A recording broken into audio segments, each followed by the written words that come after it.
pegassem essa folhinha da crise do capitalismo liberal.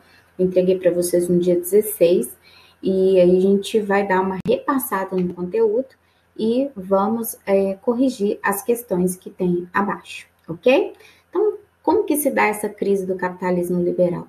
Nós temos o fim da Primeira Guerra Mundial, em 1918, temos a consolidação dos Estados Unidos como a nação mais rica, ela vai emprestar muito dinheiro, né, para os países que foram devastados para a guerra, e ela começa a movimentar a sua produção, né, de produtos industrializados e a revender para o mundo inteiro. E aí, o que acontece?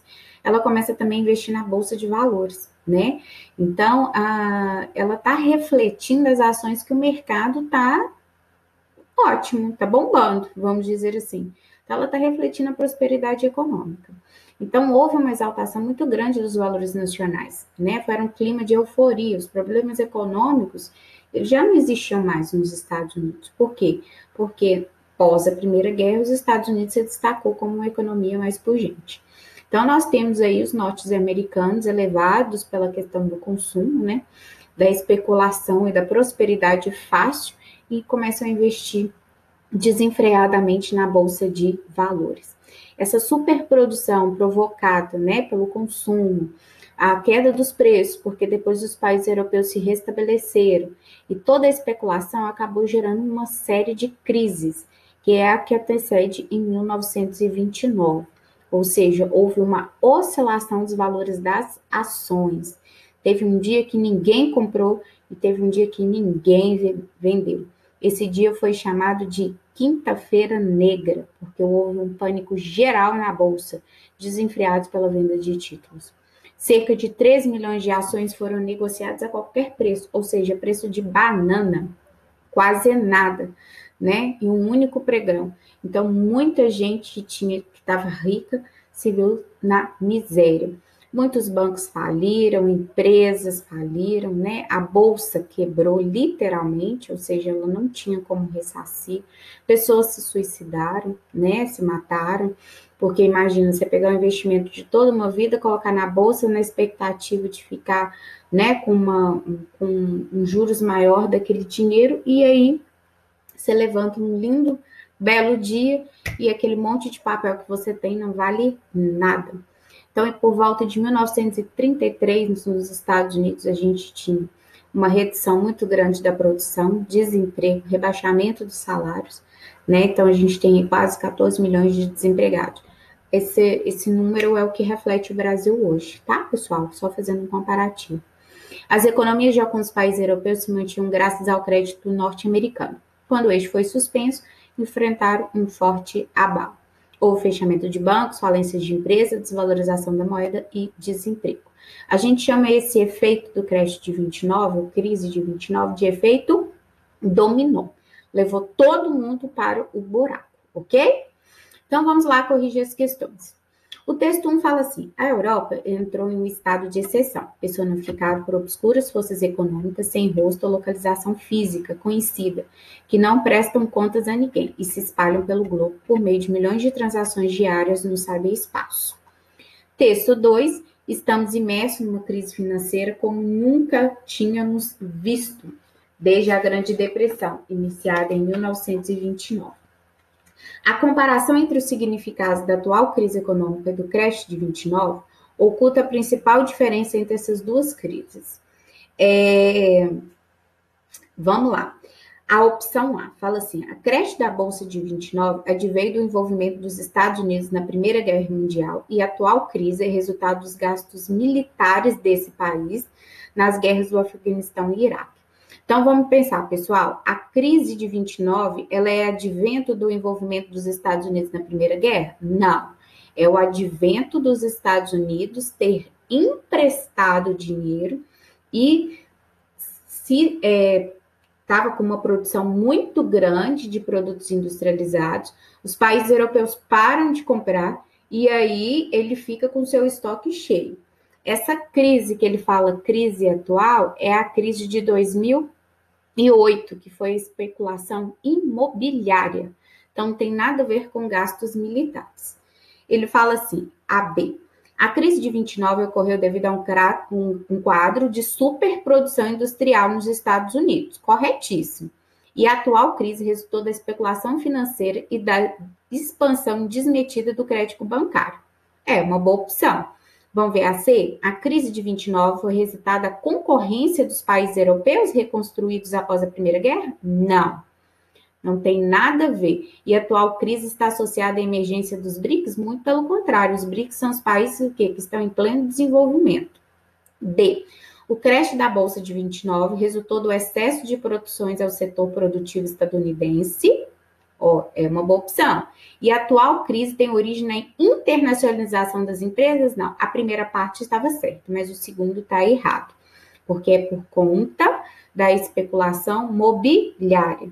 Letra E. A crise de 29 decorreu da política intervencionista norte-americana sobre o sistema de comércio mundial? Nada a ver. Apesar, sim, que os norte-americanos ajudaram os países que estavam devastados pela guerra. Mas não foi isso que resultou na crise, não, ok? Então, a resposta mais adequada é a letra B.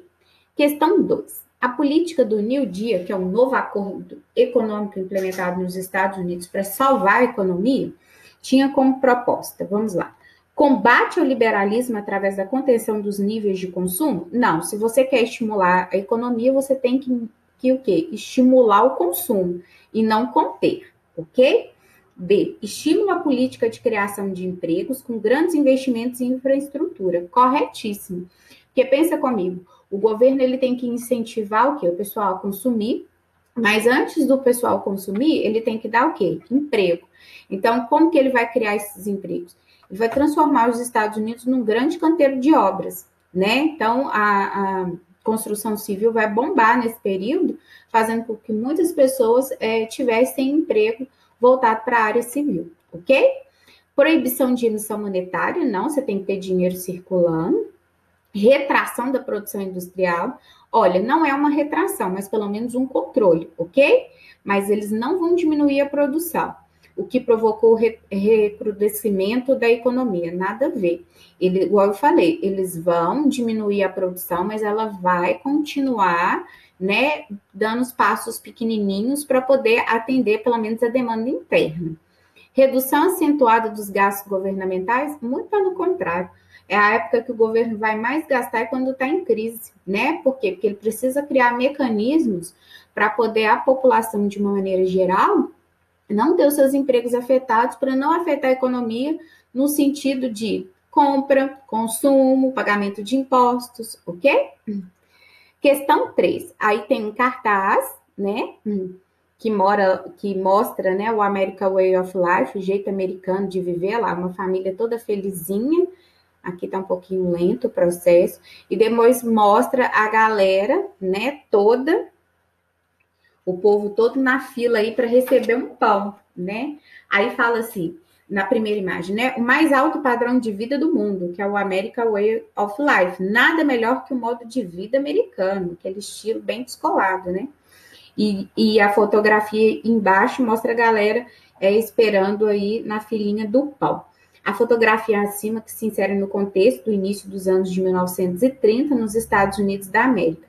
Busca captar contradição entre crescimento da indústria. Tinha crescimento? Não. A indústria estava paralisada, né? Porque a classe operária estava sem emprego, então não tinha como ela consumir.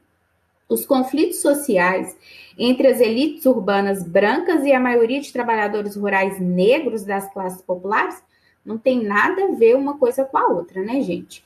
Não tem nada de conflito social de elite contra rural, não tem nada a ver. A questão aí foi a quebra da Bolsa de Nova York, que atingiu a todos, independente se você morava no centro urbano ou no meio rural, mas não foi a briga entre esses dois grupos.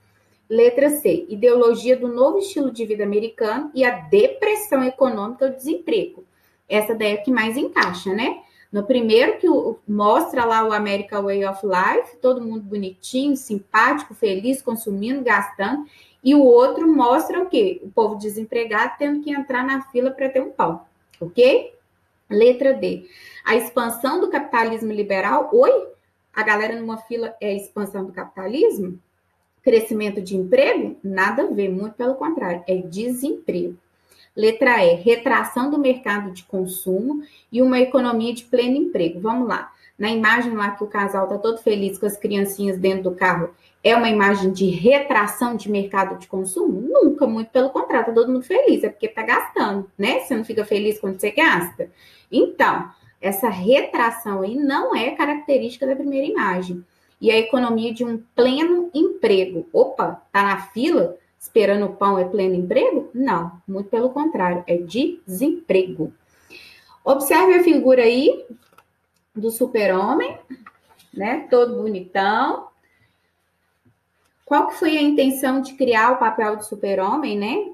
Então, se vocês repararem, ele tem a cor da bandeira, né, dos Estados Unidos, e ele vai cumprir o papel de...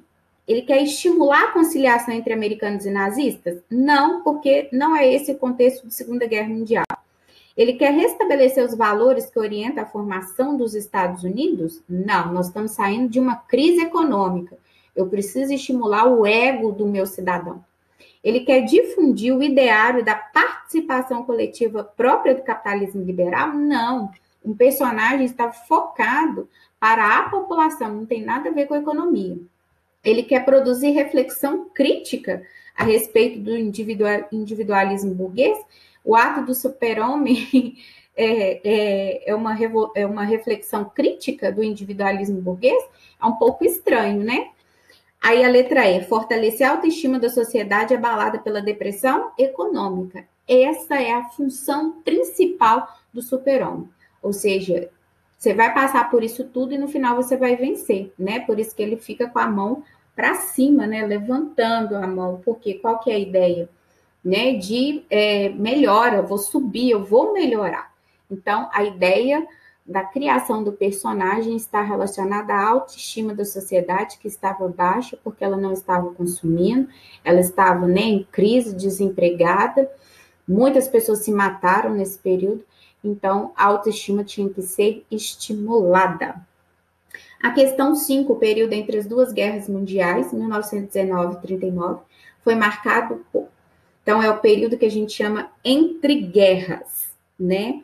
O que nós temos nesse período entre guerras? Nós temos a crise do capitalismo, a crise do liberalismo, crise de 29, crise da democracia, ascensão dos regimes autoritários, polarização ideológica entre fascismo e comunismo, extrema-direita e esquerda, né? A letra B fala assim, sucesso do capitalismo sem chance, né? Olha a crise de 29, né? Sucesso do liberalismo, crise de 29. Sucesso da democracia, nem pensar. Olha a ascensão dos regimes autoritários, né? Coexistência fraterna, existe fraternidade, ou seja, existe uma relação de irmão entre fascismo e comunismo? Nem pensar, muito pelo contrário, os dois vão brigar, no entanto que vai dar origem da Segunda Guerra Mundial. Estagnação das economias socialistas? Não, elas, né, vão começar a... Vamos criar uma força maior agora na Segunda Guerra. A prosperidade das economias capitalistas e socialistas não tem nada de prosperidade, né? Apesar de que a economia socialista estava rindo do capitalismo no sentido da crise de 29, né? Porque só os países de origem socialista não foram afetados pela crise de 29. Aparecimento de Guerra Fria entre Estados Unidos e União Soviética. A Guerra Fria, gente, ela acontece após a Segunda Guerra Mundial. Então, ela não é dentro desse período de 20 anos, de 1919 a 39. Ela é após, ela só acontece depois de 45. A coexistência pacífica entre os blocos americanos e soviéticos nunca existiu, até hoje, né? O povo briga. Então, não tem nada de relação pacífica e surgimento do capitalismo monopolista. Esse capitalismo monopolista a gente viu após a Revolução Industrial, que é quando o pessoal controla o mercado. Mas só que aqui, no período entre guerras, isso não é uma característica, ok? Então, a gente pode perceber crise do capitalismo, liberalismo, democracia, polarização ideológica entre fascismo e comunismo.